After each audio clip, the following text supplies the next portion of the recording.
I know in my past, I used to struggle from depression and suicidal thoughts. And one time I heard somebody say that the suicidal thoughts, it's not that you want to kill yourself, it's that you want to kill a part of yourself. And once I got that realization, I realized like I had to kill that part of myself. The credit belongs to the man who is actually in the arena, whose face is marred by dust and sweat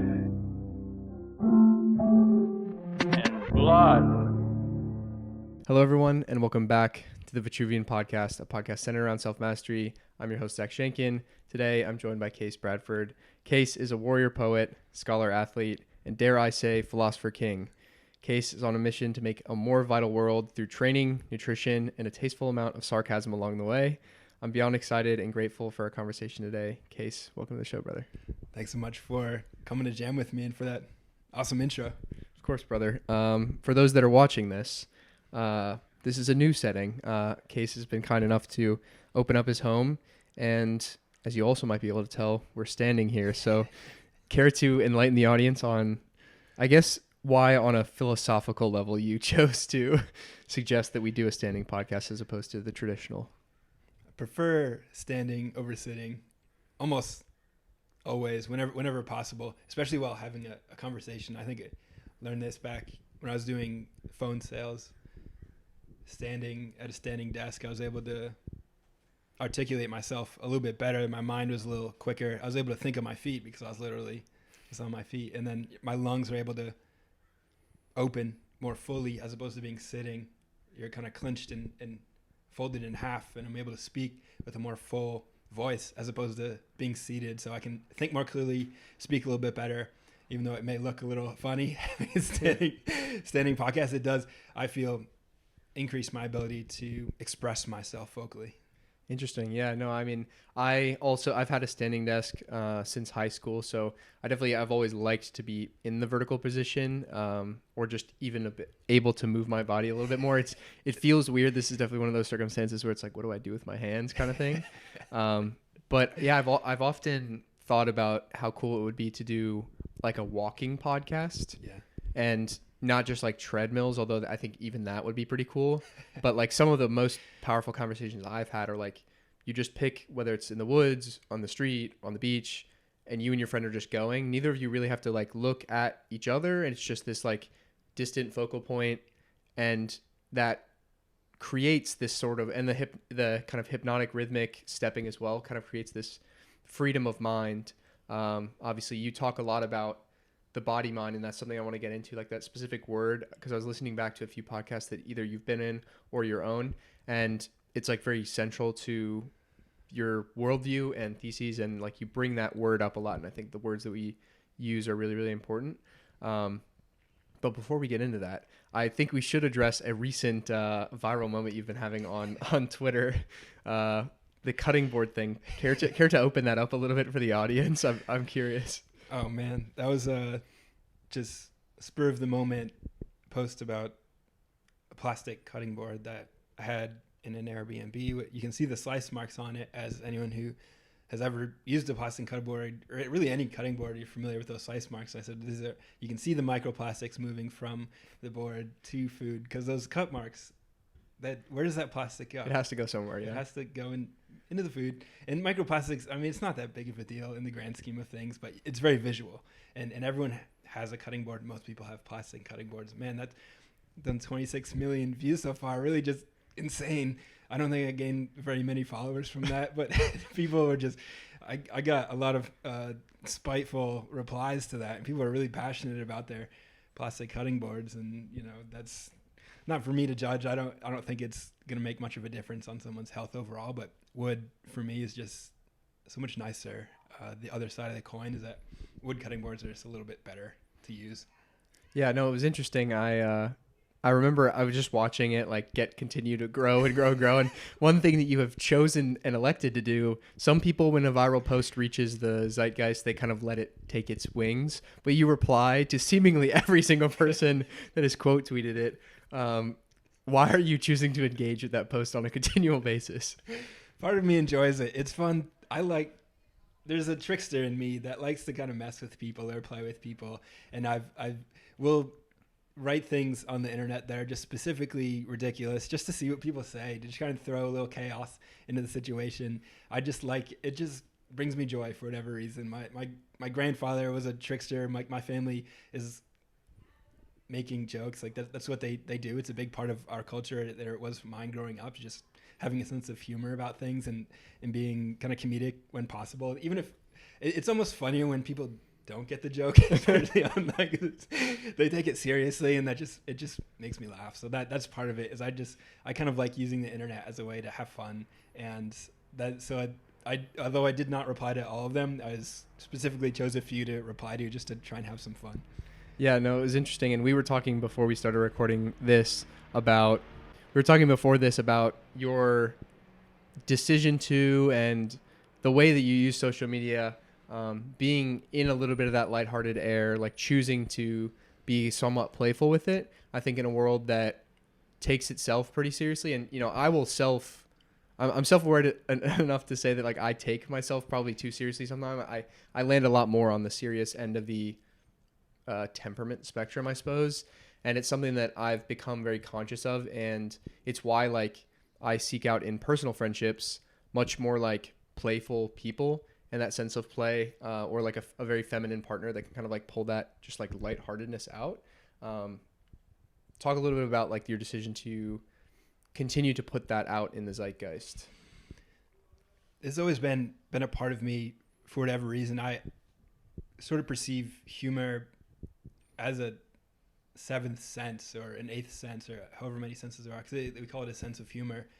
It's fascinating. It's always fascinated me that you can use your mind to just come up with something silly or goofy and make people laugh or make them smile. And that laughter, they say laughter is the best medicine. So if you can, that's why I say it's sort of of a shamanistic practice, because you're using your mind to go to another dimension, to pull in an idea, to crack a joke or do something silly and make someone laugh, which is a healing modality. Like that's shamanistic at its root, but not everyone has access to that. And I believe that those who do have access to that sense, it's your responsibility to use it. And as often as you can, even though not everyone wants to be the jester all the time, and you don't have to be, but if you have that gift, whatever your gift is, you've got to use it. You've got to give it to the world in order to feel okay. And I think that I've been given this gift, and like I'm not meant to be a stand-up comedian, but I can do some silly things online that might brighten somebody's day. It's 100% worthwhile. Yeah, that's really powerful, and I've never heard it described as like a sort of a shamanistic practice, but I really like that awareness around sense of humor, and certainly it is one of those things seemingly like self-awareness that while humor or self-awareness could be trained, there is like levels to the game, or like what you've been given at the outset, and it seems like some are more inherently predisposed, and some people simply just miss it. Like the people replying to the cutting board posts seem to just fully whoosh on a continual basis. I don't know. It's very, very interesting. It is fascinating. And even just at the root level, what you mentioned before of like taking life seriously, one of my first observations growing up was like, wow, everyone is so serious and everyone takes life so seriously. And I always kind of felt like it wasn't such a big deal. And I remember learning from Alan Watts. He was a powerful teacher. Life at its root is a playful. And that always resonated with me.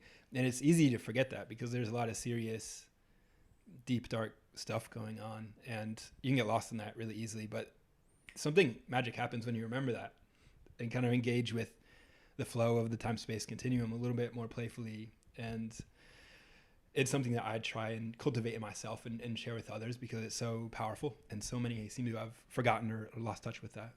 Was there a period of unlearning for yourself?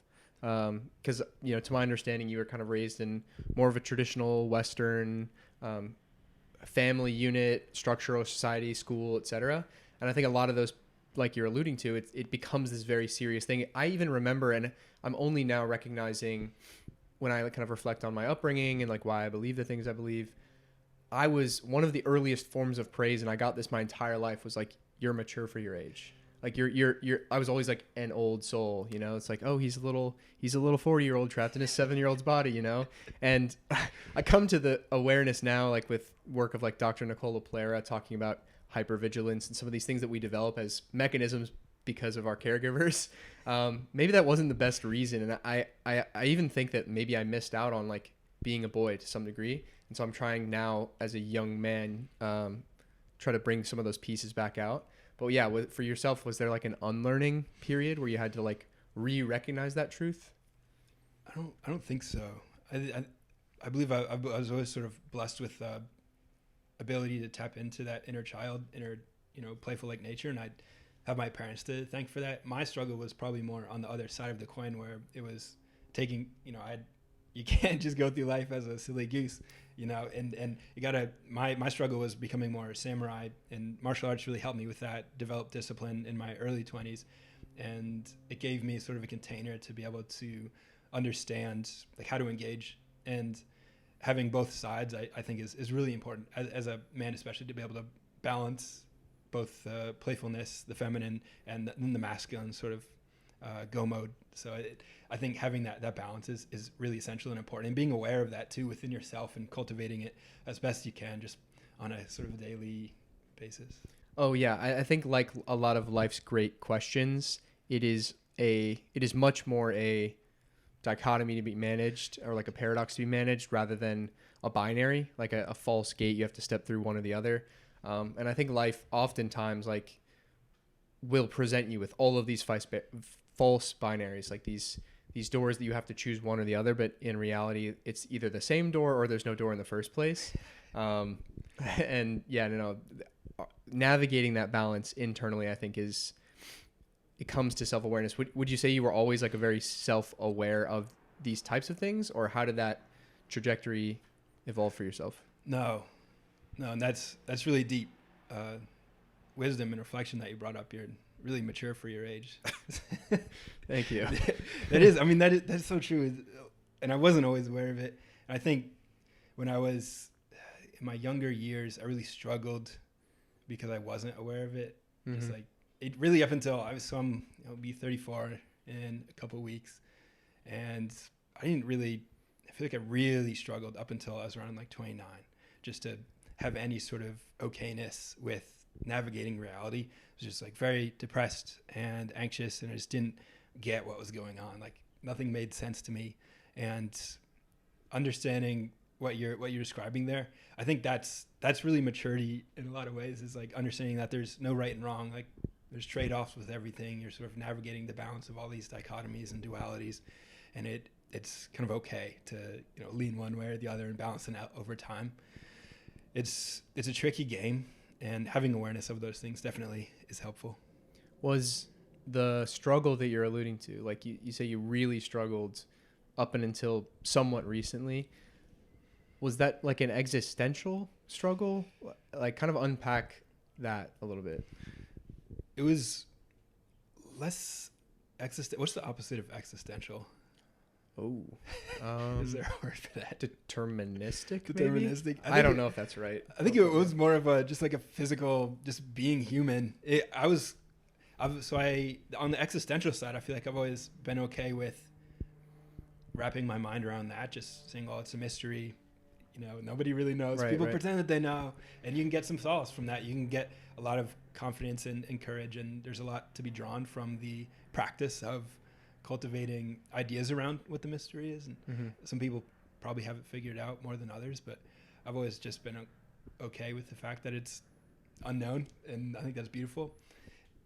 Being human, and actually in this modern era, is incredibly difficult, because the tools that we're given from the second we go into the industrial school system, the food that we're given, the ideas that we're given, the environment that we're put within, is detrimental. It destroys us at a deep level, most of us. So coming out of that in my early 20s, being brought into this modern world as an adult, just having really no tools, very few tools. I definitely had some, and I'm grateful for those, but to be like a healthy, happy person, not really knowing what the heck is going on, it's tough. And you got to kind of figure it out by yourself. And I had sort of a meandering journey to figure that out, slowly finding tools and habits and principles over time, but it took a while because a lot of the roads that are presented are false. Like, for example, eating a plant-based diet for me, that was a road that was presented and is presented to many evolutionarily and ancestral cellular level. Almost all of us are not designed to do that, to thrive off that style of eating, and it can be really detrimental. So that, I mean, that's just one example, but there are others. That's interesting. Would you be able to point back? I know typically it's more of an unfolding than kind of a eureka moment, but is there a point where you feel like you really started to get clarity that you can point at? There was no point for me. It is gradual, a compound effect over time. So like slowly integrating these ideas, and then like a lot of it is also financial too. Just getting out of college debt, finding a job that is going to pay well enough to have some extra income to feel like get that stress, of having to pay the bills is a huge stressor for most people. And then you also have the wealth side, but then there's also the health side. So that's another part where it's like, I can't get healthy because I can't afford the healthy foods, or I don't know how to budget correctly. I don't know what to eat. So it is just like over time. And then eventually, so now what I try and share is this idea of vitality, which is kind of all these things ratchet up. So like once you're healthy, you can then make more money, and then you can then get healthier. And then at some point I found that health is the absence of disease, but we can cultivate this other thing called high vitality, where it's the other side of depression is exuberance, where I'm really enjoying things. It's like I'm no longer just battling to get myself out of the darkness and back to a baseline neutral state. Now I'm cultivating this higher state where I'm able to be flooded with happiness chemicals. I'm able to share that with others. So it is a gradual step-by-step process of going like forward and backwards and forwards and backwards. But eventually you can climb your way out of any hellish pit if you stick with it. That's powerful. I mean, I definitely certainly agree, but I also know that there are a fair amount of people that might be in a little bit of that darkness or that uncertainty. And I think that the unfortunate part about those periods, speaking from experience personally, is that like, not only does it feel hard, but it feels your actual like visual and perceptive scope is narrowed. Like your eyes are down, it just feels dark, and you don't kind of have that external vision. You don't have the belief in the statement that you just made, which is like, I can get out. Yeah. Do you think that is something that can be cultivated, or do you think it has to ultimately like be determined internally? It's a little bit of both. The belief is a big part. Holding on to the belief that you will accomplish your vision, whatever it is that you have in mind that you want to do. I think everyone has that deep down. Just holding tight to that belief is really essential. I perceive what all this is, reality, as really an interplay between us and it. So, us and God, if you want to call it a source, whatever terminology you use. And the belief is almost like communication between us and that and everything else. And that's something that we hold internally that can sort of magnetize that thing. I think I've had the experience of what's commonly called manifesting, which I think is a really goofy term for what it is, to just co-create with reality. I'm sure you've had that experience as well. I'm sure everyone watching or listening has had that, even on a micro level. That can be cultivated over time by holding on to that belief, and then also putting in the work. So it's like a two-arm combination thing where you're holding on that belief, putting in the work, and persisting over time. I think that's where a lot of people get tripped up, because they take some L's, take some losses, and then kind of throw in the towel. But that's where it's most important to get back up and just keep trying. Yeah, that's interesting. I've thought a lot about the belief action pendulum, and which comes first. Is it the action that gives you the evidence that like reinforces a belief, or is it the belief in yourself that gets you to the threshold of action? I tend to be on that side of the spectrum. I know the Hormozy types are like, we just live in a material plane and you just need to bash your head into something hard until it changes. And I think the interesting thing is that it's not that they're wrong and I'm right, or I'm right or I'm wrong and they're right.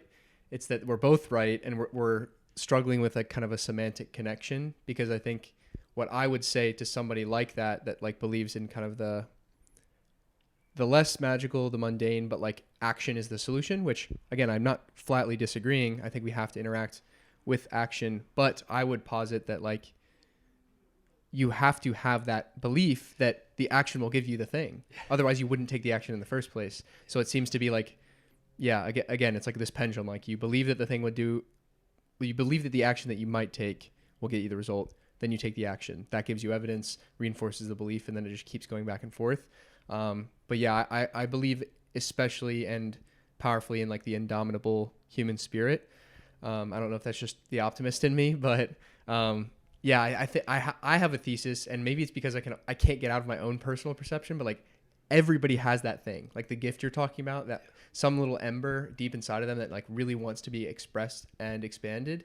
So like it's kind of the nature of the work that I do is I want as many people to be on fire and alive for their thing as possible, because I like meeting those people. You know what I mean? Like there's like a lightness behind their eyes. There's an energy that they carry, and then they're likely affecting their local community, whether it's just their household, the street and area, or they start to go on to build massive businesses or presences online.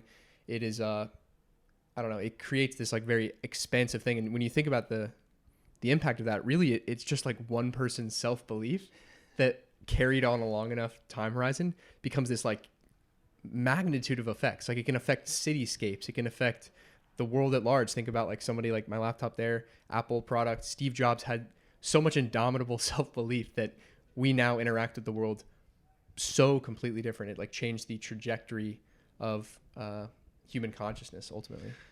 Yeah, he really put a dent in the time-space continuum, and it is wild that, I mean, one practice that I like to do sometimes is you strip away the words, the language we have around things. So like belief, for example, like forget we call it belief. It's just a power, a force that you hold and cultivate internally. Try and describe it with other words, and that will help you perceive it in another way. Perception is reality. And when people are stuck, as you described before, interesting way of understanding it is as a dysregulated nervous system. So it's like you're in a stressed state, your parasympathetic nervous system is active, and you begin perceiving everything as a threat, and you kind of shut down. But there are ways to start with the foundation, which would be your body, mind, your nervous system, and find ways to regulate your nervous system so that you're more calm and you're more able to think clearly. And maybe that's going for a walk outside barefoot for 20 minutes and breathing. No, leave your phone behind, and then kind of try and shift yourself more towards the state of mind where you're creating more than you're consuming. It doesn't have to be online. It can be creating conversations with people. It can be creating just notes in your journal pad as you're writing notes to yourself at the end of the day. Just think about, how can I contribute? How can I be of service? How can I be creative? That sort of baseline mind state is really powerful to cultivate, I think, as a adjunct to the belief that you can hold in your heart, mind, and soul. Yeah, I really, really like that. And it's when you can reconnect with some sort of generative thing in your life, that creation, that, you know, there's the line in the Bible, like, we are made in the image of God. And I think, to me, the kind of central message is that we are not only the creation itself, but we are also creators of our reality. And this gets into the metaphysics of like, is everything a projection of our actual brain? Like, is our consciousness like an individual projection? And like I said, I land somewhere with yourself where it's this co-creation. It's going to be really hard to distinguish the two. It's probably a waste of your time to try to draw any hard lines. So the best that you can do is just see how wiggly you can get with reality creation, and how much of your personal reality you can manifest in your local area. But I do think it starts with the very simple. It starts with like, how can I see myself as a creator rather than a consumer? And it typically can, like, the first barrier to entry, something that I work with, like the guys that I coach, is just like journaling practices, like simply writing. Idea, figment of imagination, doesn't exist, and then you put it on paper, and now there's an idea that is concrete and you can share it. Love that. It's true, and ideas are the other part of that. Where do those come from? It governs your life in so many ways. The ideas that we get of what to eat, of who to talk to, of what to say to that person, of what to put out on the internet. So if you were to just say you don't believe in any of this, what I would suppose is that if you hold the belief, the ideas are then attracted to that within you. So you've got the belief, I want to be a fireman. Okay, cool. Maybe you're not in shape. Suddenly you start getting the ideas, I should do push-ups today, as many as I can. And then all of a sudden you're on this path, like getting fit to be a fireman. And that's like a very rudimentary example of what I'm talking about, but that's a very real thing. And a lot of times these ideas that come in, they'll be scary, and they'll be something that makes you sort of afraid, and it will force you to rise to the occasion and be more courageous to implement and integrate that idea into reality through your body mind. And that's really the path that the most successful people that we look up to have gone through. They've faced the uncertain and the unknown with courage. Steve Jobs, for example, he did that countless times through his life to be able to deliver technology that had never existed before. And that's what these people do, that we can kind of emulate or learn from, to be able to navigate our own lives. Even though most of us will never be Steve Jobs, we can be, the hero of our own life in ways that could be unimaginable when we were stuck and depressed. That's interesting. And it's kind of tangentially what you talked about with like the thoughts coming in, guiding you in some sort of direction.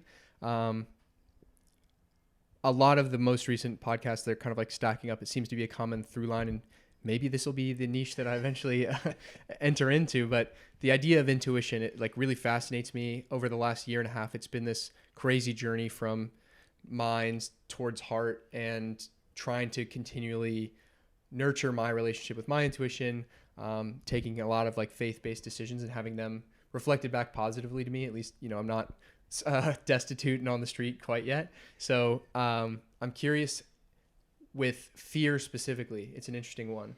And I tend to, and have said in the past, that like fear does not come from God. I use God in the Bible because that's like the language framework that's like helpful for me and resonates with me. Not particularly tied to religion itself, but all that to say, I have this theory that like fear is not from God. And so how do you delineate when a thought that comes in that does scare you is intuition, or maybe more of that irrational kind of parasympathetic unregulated response?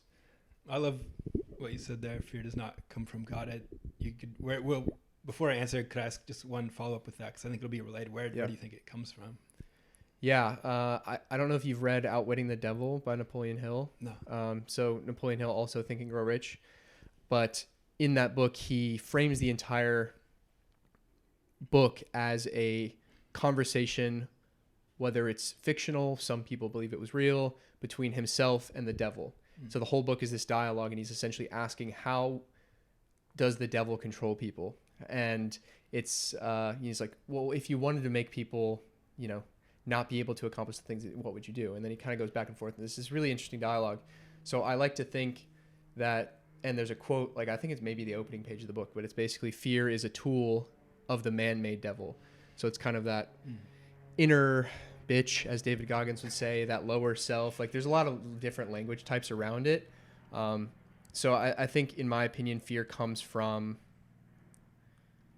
maybe that like lower self, or I don't know. Again, this gets a little metaphysical, because like I think we are generative, so like we're creating all of it internally.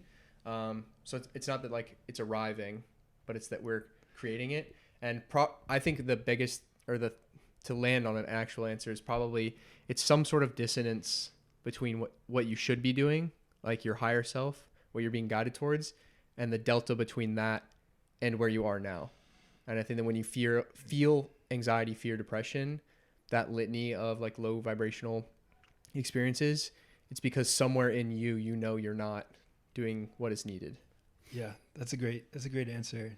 And it makes me think of The War of Art by Stephen Pressfield, which has been a crazy impactful book for me. And he brings up this concept called resistance. And resistance is that sort of what you described in a lot of ways, that holds you back from ascending on the path. We as Homo sapiens just kind of want to maintain, and at least part of our brain. Right.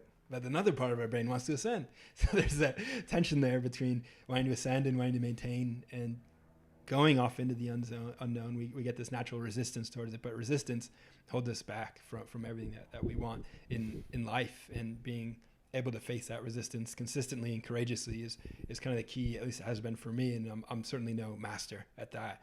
But I see it in others when they do something new or do something amazing.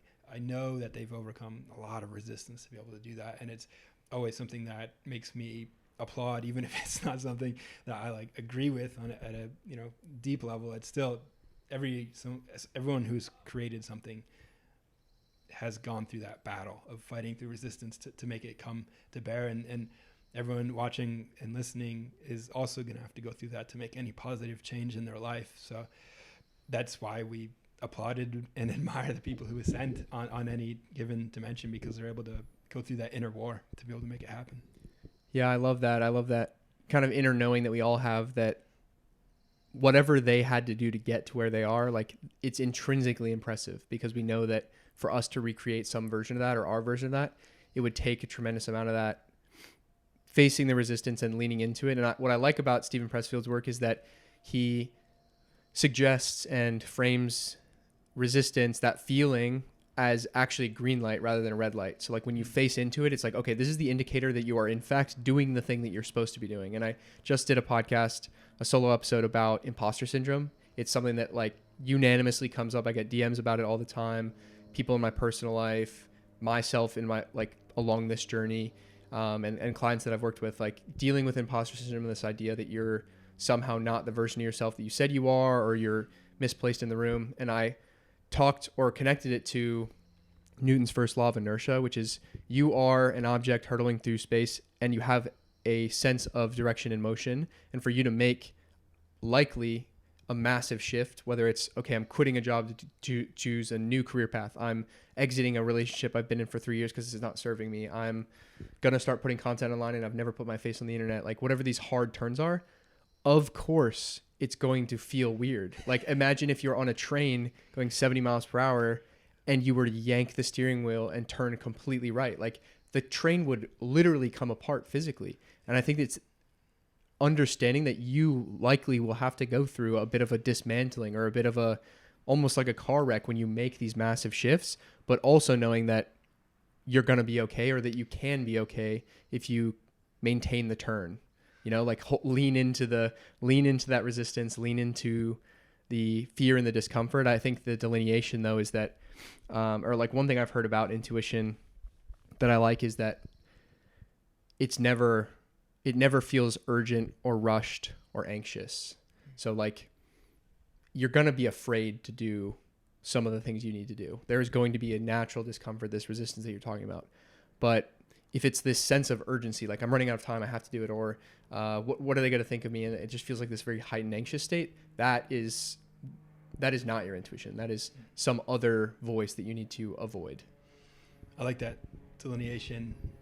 Yeah, it's really difficult to decipher all the chaos that goes on up here. Yeah. You know, all the voices, all the chatter, all the instincts and all the impressions that we get, especially from the amount of phone use and internet use that we have to use, where people are throwing so many opinions at us and so many principles and listicles. It's really overwhelming. And one aspect of this I think is worth sharing or touching on is we kind of described all the dualities in life and the balance of feminine and masculine. And I think we are creative beings at our core, but we're also very destructive beings. We have a dark side to complement that light side, and you can leverage that dark side. I think a lot of men, especially in today's age, kind of bury that dark side because they were ashamed of it, or they were maybe told it was bad or naughty when they were growing up, and maybe they got in trouble. They put the principal's office because they didn't know how to integrate or leverage that dark side for their advantage. But if you're trying to make a change, I know in my past, I used to struggle from depression and suicidal thoughts. And one time I heard somebody say that the suicidal thoughts, it's not that you want to kill yourself, it's that you want to kill a part of yourself. And once I got that realization, I realized like I had to kill that part of myself, and you had to tap into that dark side, into that destructive, into that inner savage that we all have. We all descend from generations of guys who rode on horses and chopped each other's heads off. So you have that inside you. Everybody does. And a lot of times that turns into self-destruction because they aren't using it in a creative way.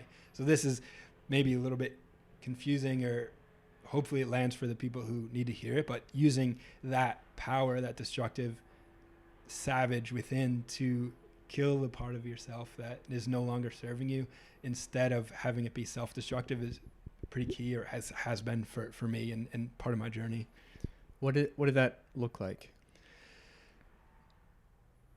the way that played out is in developing new habits. So when you are doing something self-destructive, let's say, for example, watching pornography, and you no longer want to do that, you're going to be really hooked into doing that because it hooks a large part of your mammalian brain and even probably deeper into your lizard brain. And we've got this tiny neocortex that we can sort of use to input executive function into that brain. It's like a rider on an elephant, but ultimately that elephant is going to do what that elephant wants to do, and we're along for the ride. And that's why life can be so frustrating, because we're like a passenger in this experience. It's like, what the hell is going on?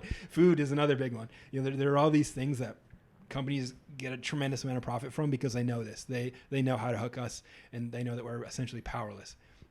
So taking that energy and rerouting your neurology to be able to carve a new neural network to do something else instead, hopefully something that brings more nourishment to your life, that takes a tremendous amount of savage energy to get going. But once it's more developed in your brain, once the habit's more in place, then it's easier. But getting that going it does take like I'm not going to be doing XYZ, whatever it is. Everyone knows what that thing is. And bringing that energy to that moment is how that change happens. And it's not just going to happen by itself. Yeah, I've described it. It was really interesting. It was actually my dad who asked me. He said, like, how do you take the action you need to take when faced with like risk or fear? And it was really, it was kind of like a really weird meta moment to like have your father ask that of you. And we'll I'll avoid that specific relational tangent, but I described it to him as like, imagine arriving to a field and the grass is taller than you can see, and right in the middle of the field is a super well-worn path. In fact, it's paved, and so you can see from end to end, but you don't want to continue to go down that path because you've been there before and you know the outcome.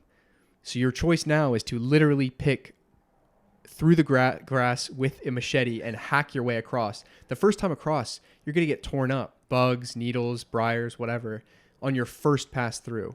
And then the second time, you're starting to mat the grass down. And then the third time, okay, I've been here before. It's getting a little bit more comfortable. And eventually you've walked to that new path. And that is what you're describing with these kind of like neural pathways. So like the positive end of the spectrum is if you can get yourself through conscious intention over and over and over, and the repetitions will depend on the habit, but at some point there will be that pendulum switch and the elephant will now know that path and it will unconsciously be walking there. So just like you can leverage, and the evil forces at play leverage the unconscious mind against your higher self, it can be for you.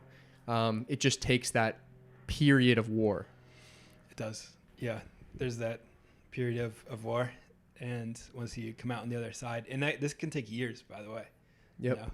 This is why I kind of presented persistence or resilience as a grit, as a key to that, because it can take years. But if you hold on to that belief, you will eventually create any habit, stop doing any habit, shift habits, however you want. That's kind of the beauty of being human, is we do have that power within us to change our body, mind. And there's so many tools. There's almost too many different modalities and methods to kind of help with that on the internet. But that's the beauty of what we have now with all this connectivity, is being able to use this shared hive mind to our advantage, to find the tools to be able to do that in an efficient and effective way.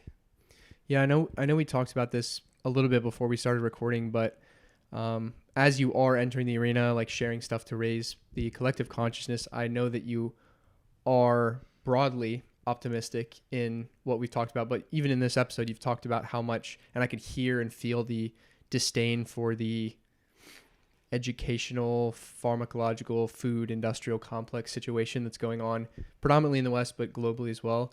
Are you optimistic in that changing at scale?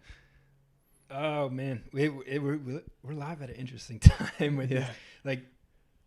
So it seems to me that the systems we have, we could call them industrial systems, and we're coming to the point where we're realizing they're no longer serving us. And in fact, they're causing a tremendous amount of suffering. And you can just name anything. I think the pharmaceutical system and the food system are two great examples, because the majority of the food is making people sick. That's where most of us are aware of that. So we need a new system, and the regenerative system is what we need. So we've got much higher quality food that doesn't require so many inputs. And the problem is that it's a little bit expensive and a little bit inconvenient to acquire that. So you've got to make it a priority. Am I optimistic? I think long term I am, but I also sense that there's a potential for things to get worse before they get better, which is maybe one of the biggest sources of stress in most of our lives. Like subconsciously or consciously, everyone is aware that we are in a sinking ship, and there's two ways to approach that. One is to say, well, whatever, YOLO, I'm just gonna blast my pleasure centers and enjoy this life as much as possible. Anything else is rearranging the deck chairs on the Titanic that we're in a shipping sink, whatever, it doesn't matter, just have as much fun as you can. The other perspective is to say, well, it's actually pretty fun and engaging and enjoyable to build the new system, to be part of this new world that we can create. Charles Eisenstein is an amazing author and speaker on the subject of creating of the new beautiful world the hearts knows possible. It's just such a great phrase in book. And as you seek out this more beautiful world, you'll find, wow, it's actually, life is pretty great when you're eating good quality food, when you're spending time outside, when you're talking to people and face to face and laughing and having a good time. And it doesn't have to, like, we don't need to collapse everything because these industrial systems are no longer serving us. We can use these new systems and enjoy life and then kind of spread that and see what comes of it. I think there's another idea is that if you were to look at a pregnant woman, you'd say, wow, that's unsustainable.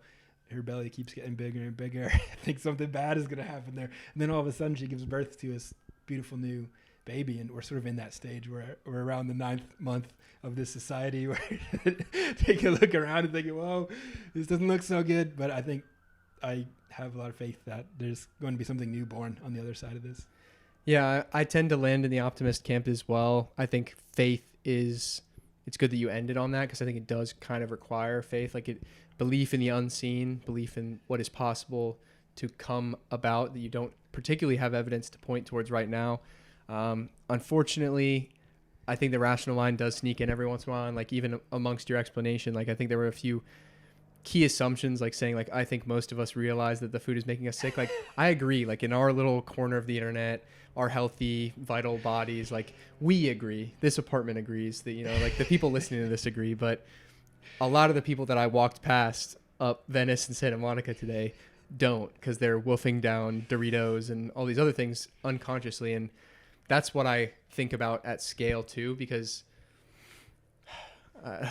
it's easy to impact the local area. And it's why like all my messaging is about like be the Renaissance, like is the phrase of my company and the podcast and everything. The idea that like there is no movement collective sign up sheet, like there's not going to be this big parade, right? It's going to take you engendering the beliefs, the virtues, the habits in your internal world. And as I continue to explore in these like wisdom traditions and a lot of these great thinkers, like maybe that is actually creating all of reality. So, and at a minimum, it's all of the reality I can perceive because it comes through my perception. So I think that to me, that's where it ultimately has to land, because otherwise you do become very like doom pilled. And I've been there before. Like there's a lot of dark, scary places on the internet, and you can definitely get to a place when you're scrolling alone and have nobody to talk to about it, that like there's powers that be that you can't touch that are controlling you and sending us in this dark way. And while I still probably believe a lot of that's going on, you do have to land on, okay, I do have faith that God or whatever has a plan for this. And if it does get a little messy, like childbirth, like it's this kind of really grotesque experience, but through it, like there's a really amazing kind of beauty and generative force to it. So understanding that you can't really have one without the other. I recently had Riva Tez on the podcast, and her like closer quote that she referenced was from Rilke, the poet. And I don't remember the quote at large, but it was basically like, thank you, God, for everything, the beauty and the terror. And I think that was really profound. It's something that's like stuck in my head since I heard her say it. And a lot of people, I think, would want to turn away from like a word like terror. It's a scary word, but the idea of being grateful for both, I don't know. To me, that was really profound, because you cannot have one without the other. And in fact, having both creates the felicity and the joy in the positive end of the spectrum. It's true. Yeah, and having gratitude for the dark times is just also makes the dark times a little bit easier to stomach. And so often in life, great, wonderful, beautiful things have dark, terrible, misunderstood, confusing beginnings. And I think part of my maturation has been understanding that, so you freak out a little bit less when bad things happen, because the common phrase is, well, everything happens for a reason. Is maybe, but you can also create your own meaning for everything that happens. And if you stick with that which you most desire and envision for yourself and live the way you want to live, if you be the Renaissance, then you'll find that things do unfold in mysterious ways. And what we often perceive as just the worst thing ever, if we're grateful for it, then we may find that life ends up better than it was before that terrible thing. Yeah, and I think the interesting thing about it all is that even if you aren't, a lot of this podcast has been rather woo. I think my audience is probably here for it. Your audience is probably here for it. But for those that are, turned off by a lot of that idea or don't really fully buy into the magic and the mystery of it all, at a bare minimum, and I talked about this on a very early episode of my podcast about like cognitive reframing and just perspective in general, at a baseline, it just simply makes your day-to-day experience better to believe that this is probably happening for a positive reason. It can probably change in my favor, and maybe it's all happening in my favor already. Like whether you innately believe it to be true at the time, like I think literally just forcing yourself to like go through the motions of gratitude and raise the awareness to what's going on presently, it can kind of start to create that feedback loop where it's like, oh, you know what? Like I'm super depressed and I hate everything that's going on, but like the sky is really blue today, like notably blue. Like that's the thing and that's why like I think a daily gratitude practice is important. It's why I've kept up with one personally, because even as optimistic as I may broadly be, like there are those low days. There are the days where you get in your own head or worried about the future and whatever, but forcing yourself to like mechanically go through the thing and like pick out 1, 2, 3, 5 things that you're grateful for, brings you back to center, I think. And like ultimately with gratitude, it is some sort of this attractive force, right? Where you're going to be given more that you've expressed gratitude for. It's really true. And if you think for a second about like what all this is about, what's the point of even being alive? It's like, for me, just cultivating a high quality of life. And okay, so what's the quality of life? It's just like great state of emotions. Ultimately, like a high state of being. There are people in the third world who have their most prized possession is a pair of scissors, and they're happier than the guy in the mansion. Explain that to me, And that's like such a paradox, and it's so oft regurgitated on podcasts and things because it's the first world mind can't comprehend it. What do you mean to tell me accumulating possessions is not the point of life?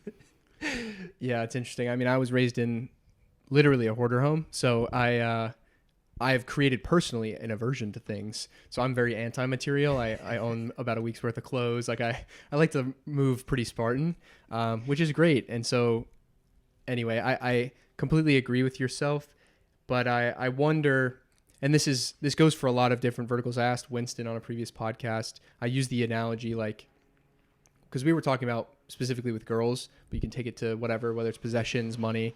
I think money's a really big one. Like, do you have to get the Ferrari just to find out you can still be sad in the Ferrari versus just taking it on faith that you and I and some of these other people like King Solomon and other great wise people were right the whole time? Like, do you think that people have to figure it out for themselves?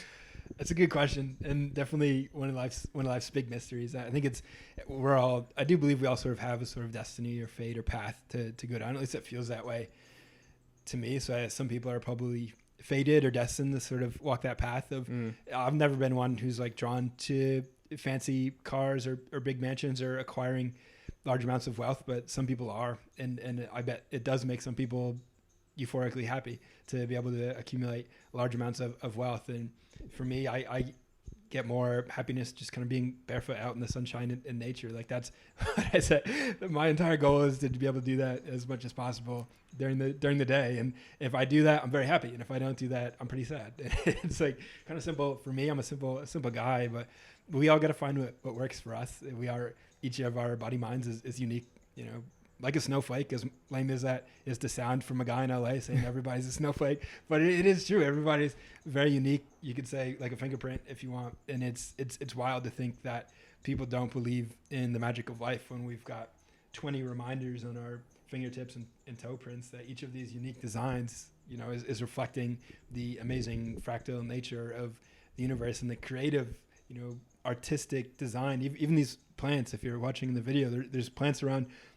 You can go outside and gaze at really any plant, and it's pretty magnificent, pretty amazing. Trees, life is all around us, and it's flourishing in a way that sort of, to me, lends a sense of optimism and not to be sort of as afraid and as unexpressive, but to express what you came to express, to share the gifts and to engage with life in a way that is courageously optimistic and looking for the good in people and in yourself and looking for ways to share that. And ultimately, I think getting out in nature is a beautiful reminder of that as well. When you're not stuck inside, stuck in ideas and stuck in the box, you can think outside the box. You can enjoy more of the things in life that are free and accessible and just naturally delightful. I love it. That ecstatic way of being, I think, is a powerful way to move through life. And I don't know, the energy is infectious. Like just being here, like makes me excited to be alive. And I think that's what's cool about like the Be the Renaissance idea is like, it's really daunting to think about changing the world. You know, a lot of people like I remember I got asked, they asked us in 6th grade to write like a letter to our senior graduating self in high school. And I remember opening the letter back up senior year because they give it back to us, kind of like a time capsule. And it just like, what do you want to do when you grow up? It just said change the world. And I was like, well, that's rather optimistic. But I think a lot of people feel that. Like they want to create change. They want to change the world. Yeah. And I just think that, what does that even look like? Like how do you even start to chip away at that? And I think the best step is the internal world and changing yourself first. And I think the ecstatic and positive view is a very sustainable path because it gives you the energy to continue to smile every single day and chop away at some sort of big goal, whether it is growing an audience online or building a community or building out a new movement practice or writing a book, like all of these larger goals. Yeah. It does start as little as cultivating your own state for me. And then as you increase your vitality, you're able to get more creative ideas of how to help other people. At least that's been my path. So as an example, learning different movements and finding out that when I train out in nature barefoot to get the electromagnetic energy of the earth, known as grounding or earthing, getting sunshine, finding that it really helped my body express itself in a way where I'm not training in a gym, but I'm still able to be fit. And it's a free and accessible way that anyone can access and train. And it's been a wonderful learning that came from engaging with reality in a way that made me naturally happy and exuberant. And then people say, wow, how are you so fit? You don't lift weights? No, you can just do it outside. You can run, you can do push-ups, you can hang from a tree branch, you can climb a tree. All these things are available to us. And movement is a really powerful way to access sort of this flowing energy. I think flow state is a really important and an essential aspect of all this that we're talking about, where being able to be creative and tap into a flow state, there's this energy that we're able to tap into and share with others of just this higher level of being, this exuberance with life and ability to enjoy it. If you think about other people, like the happiest people you know, what are some of the common denominators with them? For me, it's they all have a movement practice and they all have a creative practice. Like those two things are really common denominators. And I think the commonality between those two is being able to drop into a flow state. So you're just having a higher level of being that a lot of us have lost access to. If we're constantly consuming, you're not going to go into a flow state. Yeah, I completely agree. And flow is something that I think I'm always chasing and trying to find my way back to. And that's honestly something I try to use as like a guiding North Star for like what should I do with my life? What am I going to do with my content? What am I going to create? Like what are the small little buckets or tidbits that I can pick out across my life as little pieces of evidence where, okay, that felt pretty natural, or like that really, like I wasn't thinking and I worked for like 10 hours a day on this one thing and I just like the time flew by, stuff like that. I think those are little clues or breadcrumbs that can lead us towards. And I think a lot of it is this kind of remembering because it seems like a lot of, like as a kid, we kind of have it all figured out. It is just this sense of play. And I was listening to your podcast with, I think it was Jack Moses, and talking a lot about this idea of play. And it's kind of to bring it full circle, like where we started this conversation, like it doesn't have to be so serious. And I don't know, a lot of our world as we get older, like people will tell you to be an adult, but like I would argue or potentially posit that a lot of those people couldn't even really give you a well-actualized definition of what an adult is in the first place. They're just parroting things that they've heard before.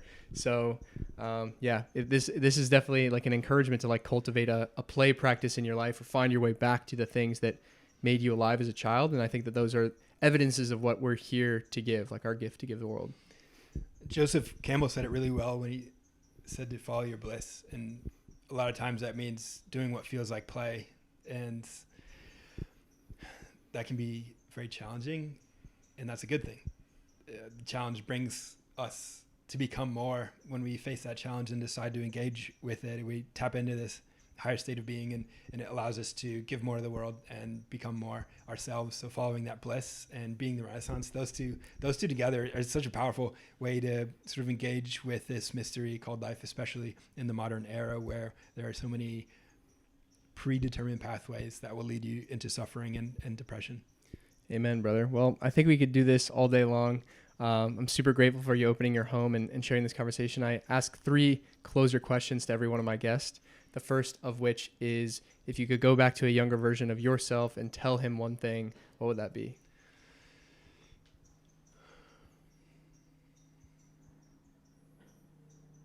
One thing. It'd be hard to not say more things. Say one specific thing. I guess it would just be to create more. I love that. Secondarily, what is one quote that has always stuck with you or that you try to live by? Follow your bliss. Joseph Campbell. Yeah. Amazing. And then finally, what do you believe is your unique gift to give the world? At this moment in time, I'm going to answer that physically. So I'll be right back with a unique gift to give to you. Okay. He has returned with, for those listening, an icy cold pint of raw milk ice cream. I don't know, a great way to hold the mic and also enjoy this. I'll hold it so you don't get the sounds of eating, but yeah, so raw milk ice cream is my current gift to give to the world. And it's pasture-raised yolks, raw milk, regenerative cream, raw honey, and vanilla bean. 5 simple ingredients, all raw, so it's not pasteurized like commercial ice cream. And this has been an amazing part of reality that's just unfolded in the past year, and it's something that is really delightful and really is something that I love. Well, for those unable to taste this, which is all of you, it's incredible. Find your way to Santa Monica, and maybe Case can make you a bit. Case, I've really enjoyed this today. Where can the people find you, and what are you working on that you're excited about? Feel free to connect with me. If you Google Case Bradford, my stuff will come up, and working on a book about raw milk ice cream. I'd love to. I don't believe it's commercially viable, so I don't, due to the cost and the way that it's made, it's not something that I want to make and sell as a product, but it's something that everyone can make at home. And that's the beauty of it. It's sort of this decentralized, homemade, handmade thing, I think, in its essence, that can really bring people together and be delightful. And honestly, it's healthy. Even though it tastes amazing, it's very nutrient dense. And this is the beauty of sort of this renaissance, is that like you've got something so amazing, ice cream, really beautiful, high level, healthy, great in every way. So that's something that I'm trying to put into words into a book. But that's exciting, and yeah, a lot more going on. Just trying to do the best I can to be the Renaissance and enjoy the process. I love it, brother. Well, all of Case's links will be in the description on YouTube or the podcast players you found us on. If you found us on YouTube, subscribe to the channel. More of these to come, as well as behind the scenes and other forms of content along the way. I'm super grateful for everybody that makes it to the end. I always like to shout you guys out. You are the real ones. And thank you for spending your most valuable resource, your attention, with myself and Case today. Memento Mori, and I'll catch you on the next episode of the Vitruvian Podcast.